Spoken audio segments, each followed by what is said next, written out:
Oh, rainy, raining and cold. It's England. England is standard weather. Have you got it? Have you got nicer weather? Good. It always seems very nice when I go to Poland. It always seems much nicer. So good.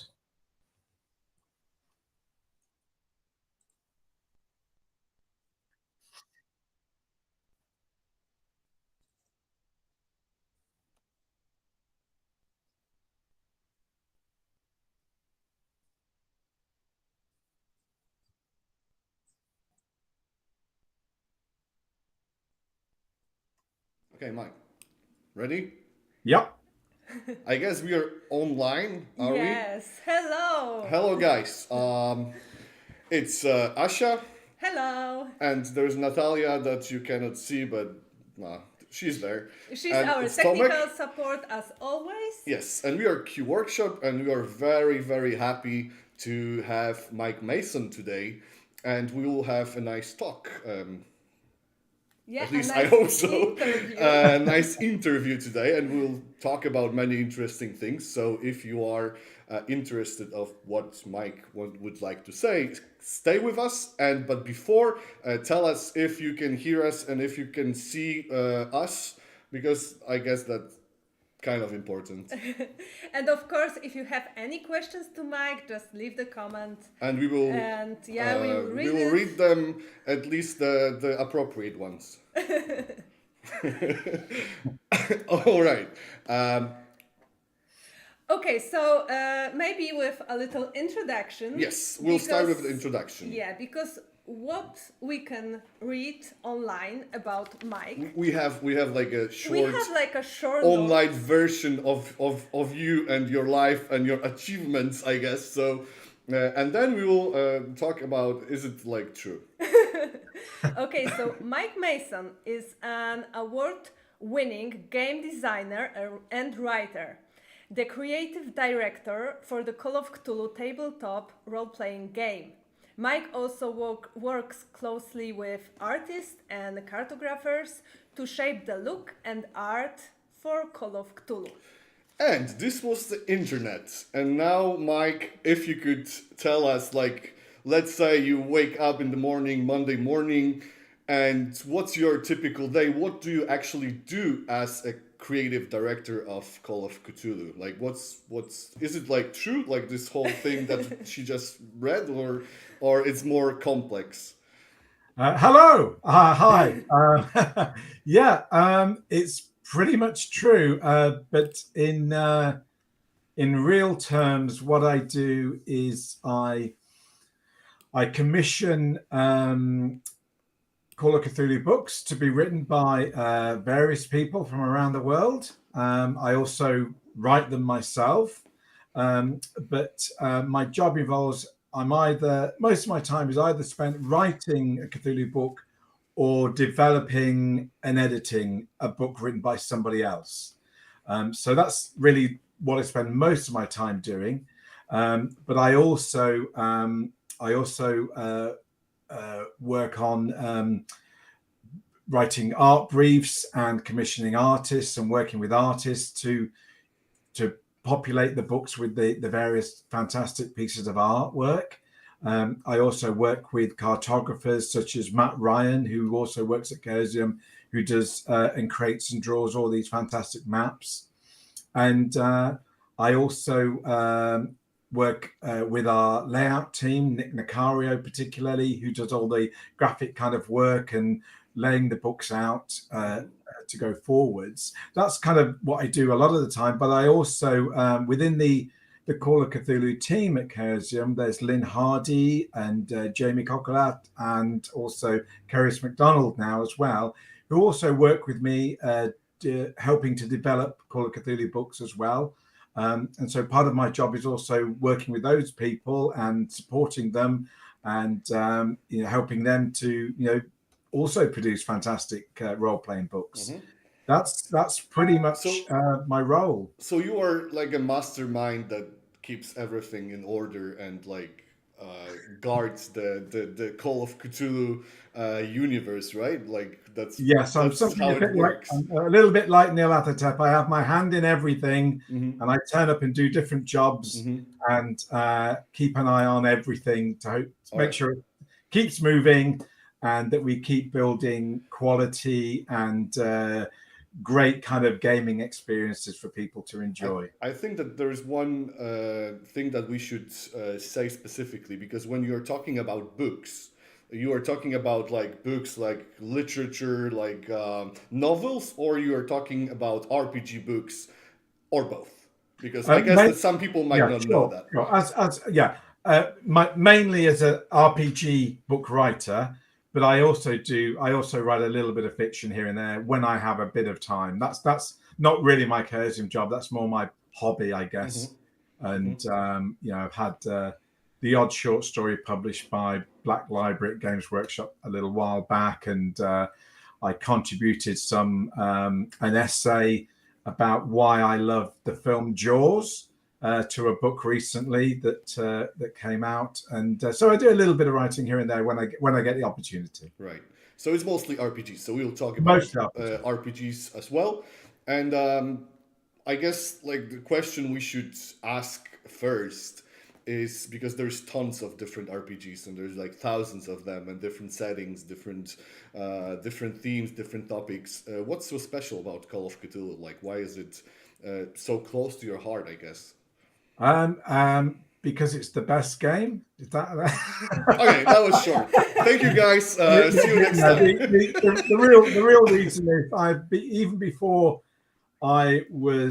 before I discovered role playing games. I've always enjoyed playing board games and things like that before, but my first real love was reading, and particularly kind of horror stories and science fiction were what I kind of grew up reading. So I've always had this kind of love for kind of genre books, but also that kind of also developed into love watching horror films and things like that. So I've always had a love of horror. And then I kind of discovered role playing, and it was Dungeons and Dragons and fantasy style role playing. And then I kind of played Traveller and a bit of RuneQuest as well. But they're all very standard kind of science fiction or fantasy style games. And there wasn't really a horror role playing game when I started. And then in the early 1980s, Call of Cthulhu was released from Chaosium, and I kind of found the game. And when I read it and started to play it, I kind of realized this is the game for me. This is the horror game that I never realized I needed. That I didn't, it didn't exist before, but now it exists. It's exactly the kind of style of game that I like. I like games that are about characters and about stories, and so there's much more depth to it for me, and that's why I kind of fell in love with Call of Cthulhu, and I've continued to play it since it was released, and I still play other games as well, but Call of Cthulhu is my kind of one true love in that respect. Okay, so it was like, first of all, it was your hobby, and then you transform it to your job. It sounds like a dream job. Actually, one of our followers on Instagram asked if you have any job opportunities, but how did you do that? Like, is it hard to start with RPG, like to write RPGs? I never expected to work full time in RPGs. I never thought that was possible because, when early in my life, all RPGs really that I was playing all came from America, and there was a few made in England, but the big ones were made in America, and all the companies where you could get jobs were kind of in America, and I was in England, and so it never even crossed my mind. So it was very much my hobby. I had a normal job, and this is what I did as my hobby. And over time, I started to, like everyone else, I write my own adventures and I would run them for friends and gaming groups. But I started to go to gaming conventions in the UK, running scenarios, and they seemed pretty popular. And so I kind of met other people who were writing Call of Cthulhu scenarios, and we kind of clubbed together and shared our work, and we worked together to kind of play more Call of Cthulhu at conventions. And in doing that, I kind of started to come into contact with people who worked at Chaosium, who would come as guests to conventions. And so, I could build a relationship with them. Okay. And over time, what I actually did is I started a fanzine. So in the late kind of 1990s, I started a fanzine called The Whisperer, which was pretty much just focused on Call of Cthulhu. And I kind of was in touch with Chaosium about that, and they had copies and so on. And then they offered whether I would be interested in doing some freelance work, some editorial work on some of their books. So I did that. Didn't really get paid anything, got a few free books, that kind of thing. But I enjoyed doing it, and I enjoyed doing the fanzine. And I enjoyed writing scenarios to run at conventions. But it wasn't a job. And so fast forward a few more years, I kept doing that kind of thing. And I had the opportunity to kind of get to know the person who ran Chaosium at the time, Charlie Crank. And I suggested, would he be interested in a new edition of Call of Cthulhu? Because the old edition, 6th edition, had been out for a long time. And I felt there were a few things that could be smoothed, could be made more user-friendly for people who were new to the game. And I was quite surprised when Charlie turned around and said, yes, we'd like you to write a new edition. So myself and my friend Paul Fricker, we went away and as freelancers, put together what would eventually become the new edition of Call of Cthulhu. And we did that and handed it in. And then Chaosium ran a Kickstarter to fund the new edition. And around that time, Chaosium came back to me and said, we would really like you to come and work for us because we need someone to manage the Call of Cthulhu line, because they didn't have anyone, because the person doing it previously was the great and famous Lynn Willis, who had done it for many years and done a fantastic job, but unfortunately he had ill health and then passed away. And so there was a time when there really wasn't any one person kind of looking after the line. So it was felt they needed to bring somebody in, and because I'd kind of done the work, I guess, they offered me the role, and that was nearly 9 years ago, 8 years ago, and I've been here ever since. Mm-hmm. And you started to say that your role, like the idea for the new edition for Call of Cthulhu was to make it more accessible for new players. And what do you think? Did it work out? Is the Call of Cthulhu a good game for someone that's never played an RPG before? What's your Yeah. In my experience, I think it is. I think I've met many people who their first experience of role playing has been a Call of Cthulhu game. There are other games out there. A lot of people come into it through playing things like Pathfinder or Dungeons and Dragons and so on. But there also is a number of people that come through Call of Cthulhu and then kind of find out about role playing. So I think it does work very well that way, because it's a very accessible game, because you don't have to learn about an imaginary land. You don't have to learn things that you're not aware of, because Call of Cthulhu takes place in a kind of a mirror of the real world. We all, I say you're playing a policeman, you're playing a secretary, you're playing a professor or an actor. Everyone knows exactly who they are, and then it's just down to them to decide what kind of character they want to play. How do they want to portray that character? They don't have to understand the difference between a barbarian and a wizard, or an enchanter, or a pilot, or whatever it may be. It's very accessible, and the rule system because it's based around percentile dice, 100, again, that's very accessible, because we can all say you can climb a wall at 80%. You've got 80% in climb wall.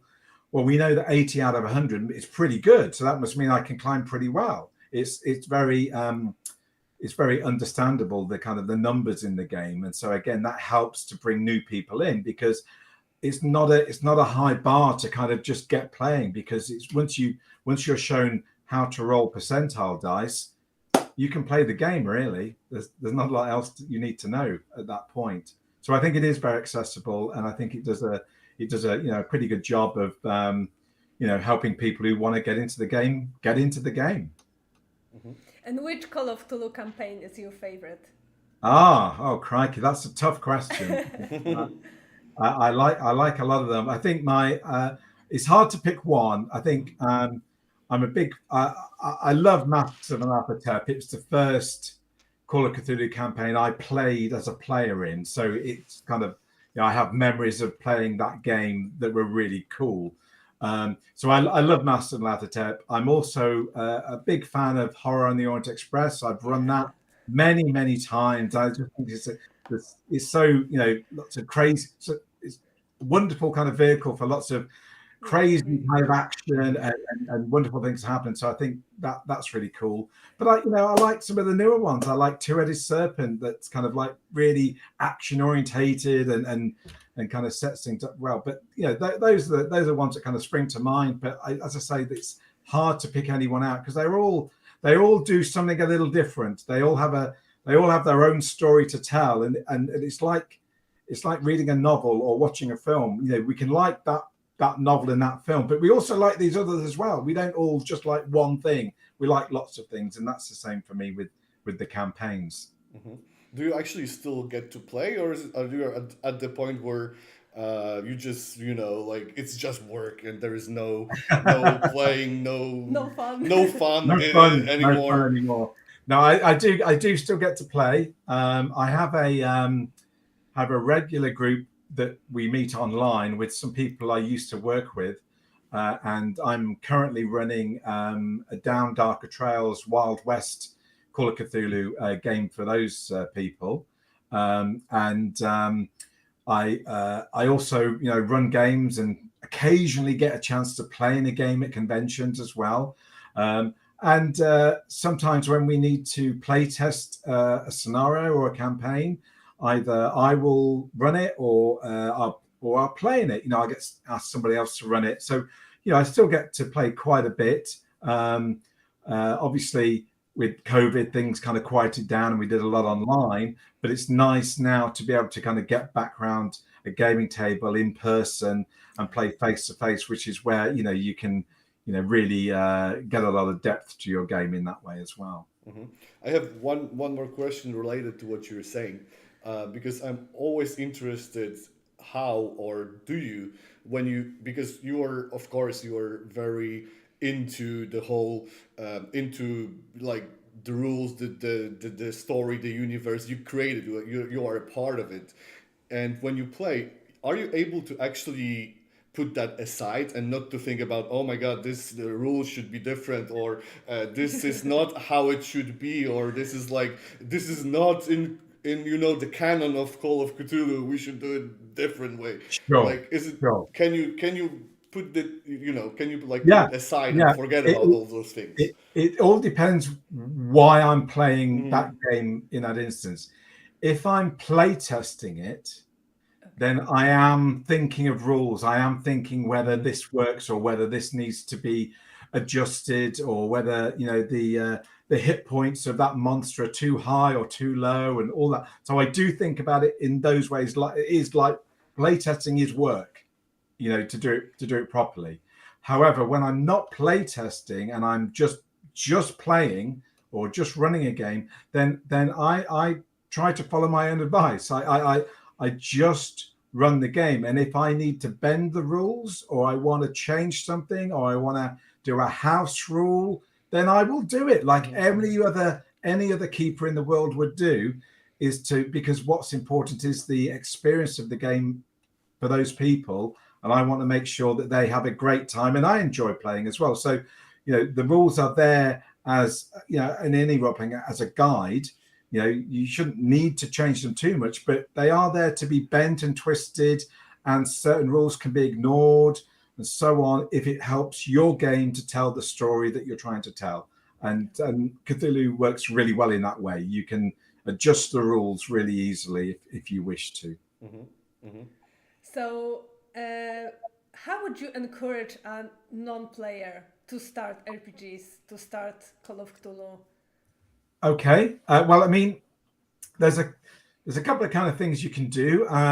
Before you spend any money, you can go online, you can go on YouTube, and there's hundreds, if not thousands, of Call of Cthulhu games videoed, and you can watch a game or two and see whether it feels the kind of style of game or genre that kind of appeals to you, and you can get a taste for it that way. You can maybe go online and post upon a gaming thread or a Call of Cthulhu thread on BRP Central or on Roll20 or some online play kind of format, and see if anyone's running a game and whether they've got a space that you could jump into and maybe try out the game first. And so you can kind of give it a taste before you kind of commit yourself anymore. But if you feel, this sounds like and feels like the kind of game I'm interested in, then really the best place to start is the Call of Cthulhu starter set, which is a box set. It's pretty cheap, and it gives everything you need to get you playing Call of Cthulhu. There's a set of dice in there. There's a solo adventure. So as soon as you get the box, you can go home. You don't need anyone else, just yourself. You can play through an adventure on your own and get a sense of how the game plays. And it also kind of teaches you the rules as you play the game. Then there's a kind of a condensed kind of core rule book in there with all the key rules that you need to know. And also another book with 3 starter scenarios, 3 starter adventures that kind of guide you through how you run the game for other people. And so by the time you've kind of gone through all of this material and played, 3 or 4 games with it, with your friends or family, you have a really good foundation for the game. You understand how it plays, you understand what people do in the game. And if you are still hooked and you want more, then we make lots of other books to, really kind of propel your Call of Cthulhu gaming experience further. And but the starter set is really the ideal place to start in that way. Mm-hmm, mm-hmm. Yeah, that's funny what you were saying about the starter set, because we also have a starter kit for RPGs. Yeah. A short and a little, a little insight from our side of the business, let's say. Yeah. We've made a starter kit with all you need to start your to RPG. bring for your session.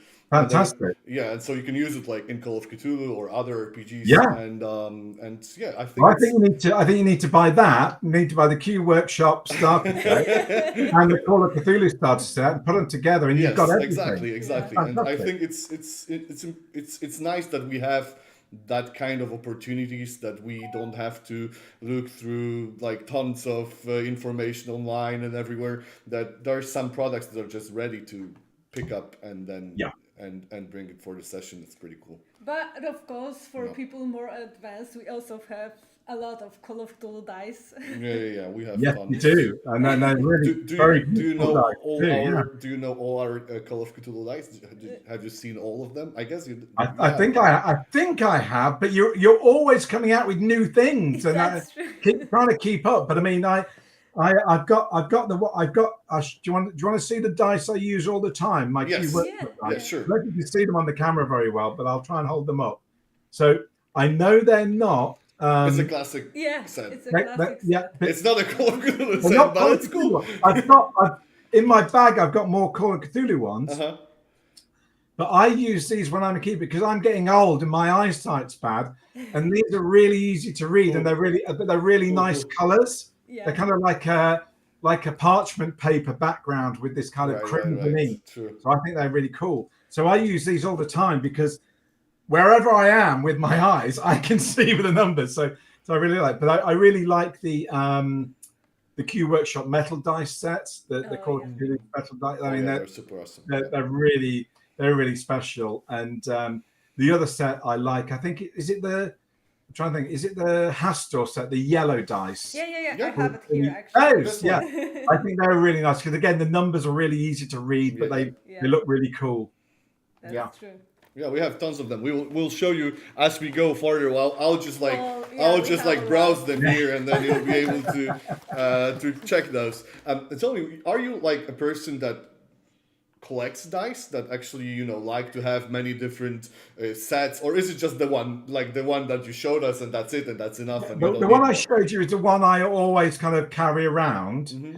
But I'm a gamer. I collect dice, don't we all? We all collect dice. So I've got boxes and I've got a big tub that's just full of all sorts of dice as well. And in fact, it must be contagious because my eldest son, who's a gamer as well, he spends a lot of time painting miniatures these days. He's a very cool miniature painter, but he is completely addicted to collecting dice as well. So he's got tons of dice. And my other son, who's also a gamer, funnily enough, he's not as big a collector of dice, but he's got tons of dice too. So we all love dice.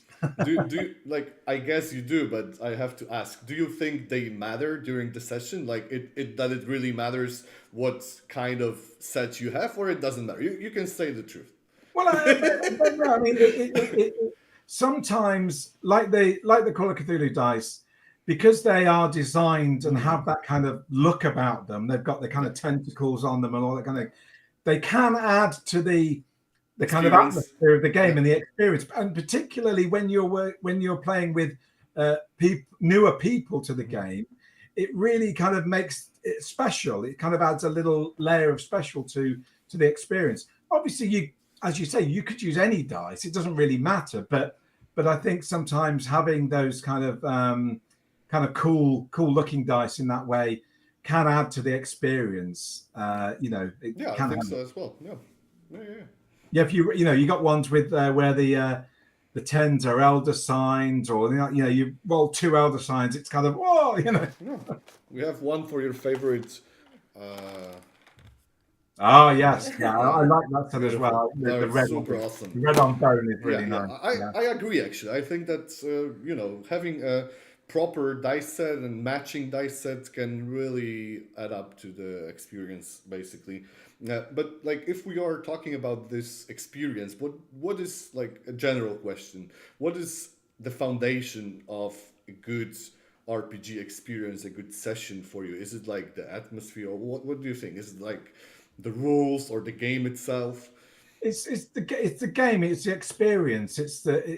I keep saying the same. It's the story, and obviously every game of course, every scenario, it kind of tells a similar but different story with every different group you play it with. So I might be running the same adventure for one group and another group, but the actual experience is sometimes quite different between the groups because they focus on different things, and they're also telling their own character stories, which you're trying to kind of weave into the plot of the adventure. But so for me, it's you kind of build these they all come together. So using the rules helps the game be fair. It means the players have a level of agency. It's not just me sitting like God and saying yes and no, and you can and can't do this, which is not fun for the players.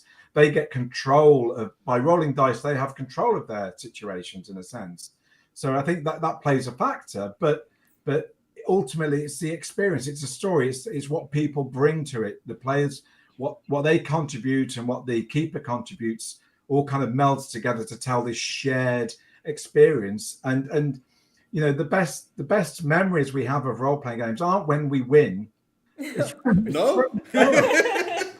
we fail spectacularly, and my character gets eaten by a shoggoth, or somebody casts a spell and it all goes horribly wrong. And although in the actual game, in the adventure, we kind of failed, in years down the line, that's the adventure we talk about. Do you remember when you blew up when you cast that spell, or you got eaten by the shark? And we laugh, because it's fun, and so that's why often Call of Cthulhu is a memorable game, because the deaths and the way characters go out of it can be quite spectacular. It's not just it's not dull in that way. It's not boring. It kind of captures your imagination. Mm-hmm, mm-hmm. Do you like? It's a question for me, kind of important, I guess. Like, do you to build the atmosphere during the session? Do you do you turn off the lights, or like use candles, or you don't do that? Like, is it something that I've tried all of those uh-huh, things. didn't work? And it again, so it just depends. Sometimes Mm-hmm. they kind of work. Sometimes you have just candlelight, and then nobody can read the character sheet. Exactly. Yeah. You've got to kind of just roll with it, and kind of work out what's best for that group of people in that situation. Because sometimes, I mean, I've played Call of Cthulhu, around the kitchen table or in the Right. living room on the sofas, and that's just fine. I've also played it in a kind of dungeon. I played it in a wood-paneled mansion house, Oh. and that's really cool because you're kind of in the kind of experience. But we can't do that all the time, and so you make best use of what you've got. I mean, I find sometimes having a little bit of low volume background music, it can be useful, can help, and there are some great kind of soundtracks made, like people like Sirenscape, who do kind of themed music for Call of Cthulhu games, which works really well because they're they're written specifically for the game. But any kind of good music, film soundtracks sometimes can work very well if you pick the right film. So that, and just maybe lowering the light a little bit. You don't have to have it full dark, but just a little bit, just to help the atmosphere get going, can help. And do you have any RPG icon, like someone who inspire you or your work? I think all the kind of what you might call the first generation of role-playing game designers that were writing the games that I was buying when I was younger are kind of the inspiration. People like Greg Stafford, who founded Chaosium. He worked on some fantastic games that I played for a long time. RuneQuest, but particularly Pendragon for me is a fantastic game, and I think being privileged enough to have met Greg a number of times before he passed, just knowing him as a wonderful human being, is inspirational in that sense. But equally, I mentioned Lynn Willis earlier, who used to be the Call of Cthulhu line editor, and just a fantastic kind of voice of calm wisdom and reason. So aspired to try and emulate some of that calm wisdom when I need to. But there are many others. The people, I can't remember the names. I'm thinking, but the people who put the first D&D together, Gygax and Dave Arnson, they play a role in our history.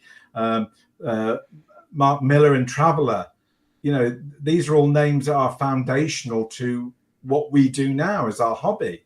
And obviously there are many more, and there are people now who are contributing, and that's just great, because as the hobby gets older and more broad and more diverse, we get to hear new voices and new kind of opinions and ideas on games and mechanics, which all kind of feed into the whole hobby, and that's not a bad thing in any way. That's a good thing. But do you know that you are an icon right now? I didn't realize. I don't know. Yes, you are, because actually, Natalia, someone wrote to us that you're an icon, and maybe you can be our RPG icon. Yeah, because we have like this RPG icons dice sets. Yeah. And sometimes people just like hint us, and they're like, give "Hey, us a you should consider that guy or that Well, guy." I would be, and your name is there. And so, well, I would be very honoured. That's very kind. But did you ever have, like during your career, that moment that you said, okay, this is good, this is my success, I feel like I did it well? Like, I partly, but it's an ongoing thing. You know, every new book is a success in terms of we got something new. We've said something different. We've tried to expand the game and the world that it plays in. That's all very kind of satisfying and good to be a part of. But I mean, it was very satisfying, obviously, to finally get the new edition of Call of Cthulhu out, and then both myself and Paul Fricker were, immensely pleased to be able to kind of contribute to the history of the game that we both have spent so long playing and loving, to be kind of part of that kind of history. And the other kind of, I guess, big achievement was working on Masks of Nyarlathotep, because again, like I said earlier, it's one of my favorite campaigns. It means quite a lot to me, and being able to kind of work on that to bring out the new edition, and work also with Larry DiTilio, who was the original writer of it, was a real honor. So those kind of things really kind of stand out. But as I say, having not that long ago released Cults of Cthulhu, which is a book I've been wanting to do for years and years and years, and being able to kind of work on that with Christopher Lackey, and kind of make that kind of a real thing, was a personal achievement in that way as well. So everything, every writer and developer, that every book that they do, there's a bit of themselves inside of it, and so it's always fantastic to kind of finally get it back from the printer and hold it in your hands, and kind of look at your work and look at the work of other people that have contributed, and see it all come together. It's a lovely experience, and it's kind of the little reward we get for for the work we put into it, which a lot of people don't see all the background, that all the time and hours that go into putting these books together. So to see it physically is a really nice thing. But that's all like in the past. What's the future? What's future bringing, and what are you working on now? If you can spoil, Sure. I can certainly mention a couple of things, and a lot of my time these days is spent on what you might call some of the larger projects, the larger books. And either they're new things that we been wanting to do for a while, like Cults of Cthulhu or the Grimoire of Spells. These are new things to the line. Or we're kind of looking at some of the old kind of classic material that we want to kind of refresh and bring up to date and put out again. So I've been working on a couple of those projects in the last year. And one of them is the Miskatonic Valley area. So back 20 years ago or so, Chaosium put out a book about Lovecraft's Arkham and Innsmouth and Dunwich and Kingsport. There was 4 books, and then there was another one all about the Miskatonic University. And they've kind of been kind of available in PDF for a little while, and some of them have been out of print, and they're really great books. So I really wanted to kind of put them out again. So I've been working on the first one, which is the Arkham book, which is a complete kind of directory and sandbox of the town of Arkham, with where Miskatonic University sits, and it's full of history and lore and strange things. And so that's one book that we're kind of nearing completion on. We've kind of finished all the main work, and now I'm working closely with Matt Ryan on actually putting together brand new maps of Arkham, new street plans that are fantastic. That they are, because we're making use of like new technologies and the way we can do maps. They kind of like are a massive step up from the previous kind of maps that we've done, which were really nice. But these are kind of almost 3D isometric and they're really fantastic. So Arkham's one thing, and the other thing that I'm actually doing right now is working on the Victorian Cthulhu by Gaslight setting, which came out a long time ago and is a very popular kind of setting where you're playing Call of Cthulhu in their kind of late Victorian era, and and so working on those books at the moment for Gaslight, and again, we're hoping to get the Arkham book and the Gaslight books, out into release sometime next year, all being well. So that's what's immediately coming. Obviously, we've got a few other things as well, but they're the big So are they both next year's releases, or is they it both be out cool. next year? Yeah. Great, Sounds we can't wait. Yeah. Sounds great. Yeah, sounds awesome. And actually, Call of Cthulhu, it was a great success in Poland, and actually it's still very popular. So what do you think? Do you think that Poland, it's... How did that happen? Yeah, how did that happen? Why? Well, I think the answer is pretty easy. I mean, you guys have been Q Workshop's been supporting Call of Cthulhu for quite a while. I think that helps, and also the great people at Black Monk, who obviously very well, have done a great job of introducing Call of Cthulhu into Poland, and going out and running games and helping people to kind of get exposed to the game and enjoy it. And they've been doing great work to get Call of Cthulhu out in Polish and to adapt it to the people in Poland, and it's worked really well. And the times that I've been fortunate enough to come over to gaming conventions in Poland, it's just been fantastic. The people are fantastic, and the games have been really cool, and everyone's really fired up and enthusiastic about it. So it's a really nice place to come. Let alone for Call of Cthulhu. Poland's really nice to go anyway. There's loads of people who love Call of Cthulhu. It's really nice. It's just a really fantastic and exciting kind of vibe to it. Yeah. Will you be back anytime soon? Hopefully, there's a chance I may be back next year, all being well. I'm just waiting to get the full details and so on, but all being well, I'd like to come back, definitely. Yeah, I always love coming to Poland. It's I love the food, I love the people. It's all good. Well, yeah, I actually saw you this year at PyrCon. Oh yeah. And I kind of followed you, but you were with a company. She stalked you.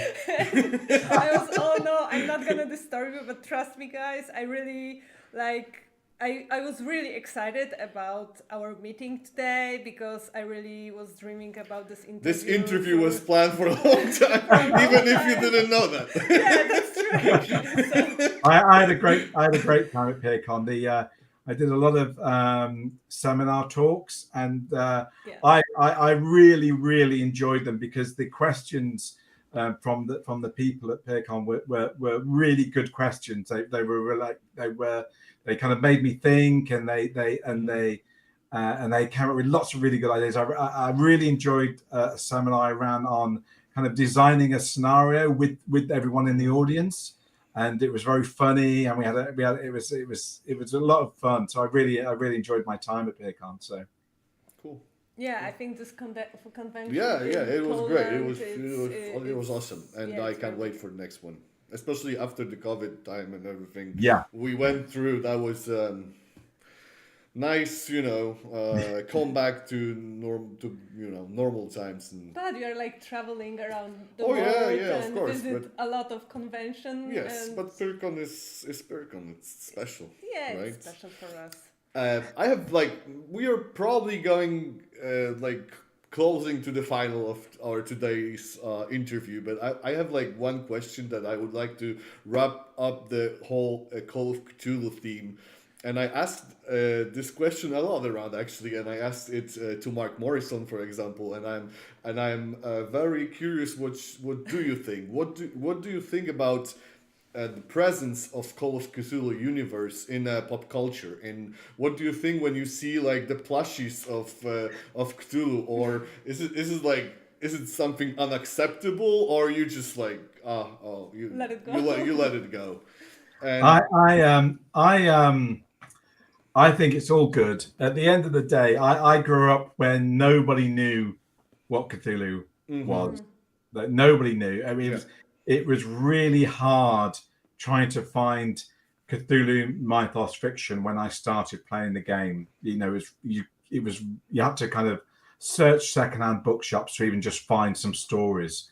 And now it's accessible. Anyone who wants to kind of read the fiction or just kind of get into Cthulhu. I mean, it's become this kind of ubiquitous thing that, put Cthulhu on something because it'll sell more, if you're doing a board game and whatever. But I think it's all good. It's because it all kind of builds a kind of an awareness. And so when people see Call of Cthulhu, see the starter set, they kind of think, isn't that kind of strange tentacly thing I saw that doll has got or whatever? What's that about? And it helps people to kind of raise awareness in a way that rather than just ignore it because they don't understand and know what it is, it means that people have a bit of a better idea, and so yeah, I'm not opposed to the plushes, and I might even have a few somewhere. So you don't think it went too far, and it is like a disgrace of No, there's a whole thing. Look, there's a whole thing because I've heard hobbies. that It's kind of like, opinions as well. So I'm just curious, what do you think? people in hobbies, there's always a few that kind of don't want to share it with anyone. They want to keep it to themselves, and it's their secret fun. And if any other people come in, they'll spoil it. And I don't think that really works very well. I think that role playing works really well because it is a social experience. Right. Yeah. It is actually playing with people and enjoying the conversations and when you go to conventions and meet new people and I've made so many friends from people I didn't know playing with them at conventions, playing games. That it's got to be a good thing. You build this sort of social relationship with people and so keeping it all hidden secret just for us isn't very good because ultimately all that means is eventually they all get too old to play and nobody plays anymore. So having new people come in means younger people and new blood and diverse voices, and it just grows, and it means more people can enjoy what I like, and that can't be a bad thing. Yeah, I think so. Yeah, I agree. But I had to ask. Yeah, but I love like what you said that it's a very social It thing. is a social And- thing. It's always been, right? And it helps developing relationships and everything. Yeah, I think so. All right, so Yeah. I guess that we are done for today, guys. Thank you for watching. Thank you, Mike, for being with us, and it was great evening talking to you. And Asha, Yes, I'm very excited to be here. It was a pleasure talking to both of you, and thanks for your thank you, questions. thank you. And And guys, so it's a definite honor to be called a gaming icon. So thank you, and I hope you have a great rest of the year in Poland. And I look forward to hopefully seeing you, in the new year sometime. That would be great. yeah, that'll be great. That'll be great. Yeah, and I hope you visit us soon in Poland, Yes. in Poznań, where is Pyrkon, that we are also here. So yeah. Yeah. So, guys, keep your eyes on the new things that Chaosium is bringing for Call of Cthulhu and for our releases. And we forgot about the important part. And follow us on Facebook and Instagram. everywhere you can. So thank you, Mike, again, and it was great talking to you, and I hope it was interesting to you guys as well. And yeah, I'm sure about that. Thank you, and see you next time, maybe in person. Yes.